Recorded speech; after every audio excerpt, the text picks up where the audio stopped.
Thank you. Welcome, everyone. At the age of 33, I had a knock on the door from a sheriff's deputy at 1 a.m. He knew nothing other than my husband had been thrown from a boat. The boat ended up on land, and nobody was found. What was I to do? I had just celebrated my 10th year wedding anniversary with my husband, Tito. We had dated 7 years and were high school sweethearts and had saved her our first home prior to getting married while I finished undergrad school. See, I loved my husband very much, and what was I to do? On July 14th, 1995, my life forever changed. My father was out of town for the week, so I had called my godparents, who lived about 30 minutes from me. They arrived at 3 a.m. and had picked my mother up on the way. The news had begun to filter out, and my phone began to ring. A friend had called who was at the lake and said, "I was the last to see your husband. Here's what happened." Basically, my husband loved speed. He was an impeccable mechanic and was tweaking a boat for more speed.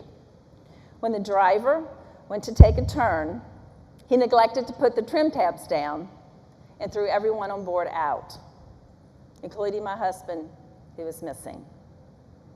A week went by, and nearly to the minute, his body resurfaced. I now know I was not going to be a wife to care for her husband, who had been in an accident, but a very young widow. What was I to do? How do I move forward? And what are my next steps? We as advisors will be faced with a tragedy in our life. We will have the loss of losing a loved one, and we will experience a client asking us for assistance in their tragedy. From a personal experience, I can tell you the best relief that one can encounter is good advice. It's the most welcome thing you can imagine. So, would you know what to do? Would you know what to say? Do you have a clear strategy? We as advisors must create a clear and empathetic strategy to help clients move from tragedy to triumph. It will be very rewarding for us to assist a client to get a healthy and financial goal. Today, I'm going to talk to you about moving a client from tragedy to triumph. But first, I'm going to tell you the rest of my story. When my husband passed away, my father and I were in business together. With me being in this industry for a long time already at that point, I thought I had a very sound, safe financial plan for the what if. He, being a former advisor, was an inspiration in getting me into the industry in 1981. Along with his help and the help of my sister, who for her entire adult life were able to get the paperwork done, the death benefits filed, and the required paperwork completed at the local clerk's office. Today, I want to deploy empathy. Empathy is the best skill we can bring into our practice. Empathy is the ability to share your thoughts and your feelings with another person. Empathy is knowing what to say and what not to say. By deploying empathy, we will have a better practice, more clients, better referrals, and a better business model. So how do we deploy this thing called empathy? I believe there are two dynamics, two tensions as advisors we must embrace: active listening and careful speech. And the second is the ability to nudge that client along to help them meet timelines and deadlines. Allow me to explain. Have you ever said, "Don't worry about it, everything will be okay"? How about, "Doesn't everything happen for a reason"? If you were my advisor in my tragedy, I would certainly tell you those words were not very helpful. We as advisors come across as very mean and unconcerning. We come across as very selfish. There is such a thing as bad empathy. Bad empathy is when an advisor leads with dollar signs and is more interested in making a sale. Again, there we appear very selfish. There is good empathy.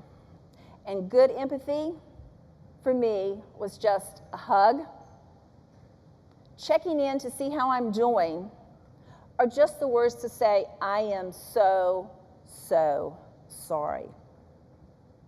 We as advisors must hone in on the skill of what we say and what we do.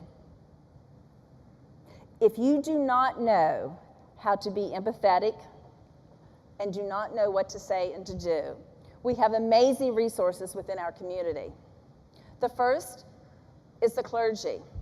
Your local church has amazing clergy to help us and guide us and learn to speak the words of empathy. The second resource is a funeral home. Believe it or not, they have seen and heard every imaginable scenario. Get to know them, get to learn to speak empathy, and get to be an active listener. Again, active listening and careful speech is our first tension. Our second tension is the ability to nudge that client along to meet those timelines and deadlines. We must be patient, yet very sincere in trying to help them move along. The unfortunity of losing a loved one, the paperwork does not happen on its own. Again, as advisors, we need to find the resources. We need to make the alliances available to us in the community. Find a good CPA. Find a trusted advisor. Get to know your local Social Security office, and get to know the local clerk's office. These individuals all have the resources and expertise we need to guide that client on their journey to tragedy to triumph. Today, I would estimate that I've assisted about 20% of my clients move ahead in life and move from tragedy to triumph. Now, as I close, I'd like to tell you the rest of my story. Today, my life is truly amazing. I have had one of the most unique things in life ever happen. I have been loved by two wonderful men. I can now say that I have been blessed to meet my second husband, John, and we will be celebrating 20 years of marriage later this summer. Although there are days when I think about my tragedy, but the inspiration, the help, and the empathy that I give to so many people carries me through. Meeting my second husband, John, has truly been an adventure. I would have never learned to mountain bike down a mountain one day, yet alone placed 5th in my first mountain bike race alongside a former Olympian mountain biker. I would have never learned to ski the mountains of the West Coast, yet alone Europe, and own a second home in Park City, Utah.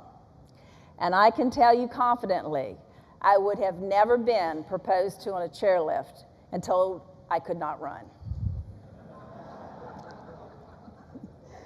Today, my business is a thriving business. With the help of John, we did a joint adventure about 7 years ago. We decided to put myself in the forefront of more people. We purchased a very large commercial building. He renovated it of over 5,000 square feet and got us up and running within 100 days. It was an amazing task, and it had brought me in the limelight of the community as a business owner and him as a successful contractor. So as I leave you today, I got through my tragedy with a good advisor, my father. Each one of us will experience the loss of a loved one. Our clients are aging. It's a fact. Personally, without my tragedy, I would have never learned to ski, which I so love, and I would have never been able to help so many people as I have professionally. So as I leave, let me ask, are you doing this in your practice every day? If not, please take some time to consider how you can help a client move from tragedy to triumph. The overwhelming satisfaction you will have will be so greatly rewarded in your business model and the ones you have helped. Thank you.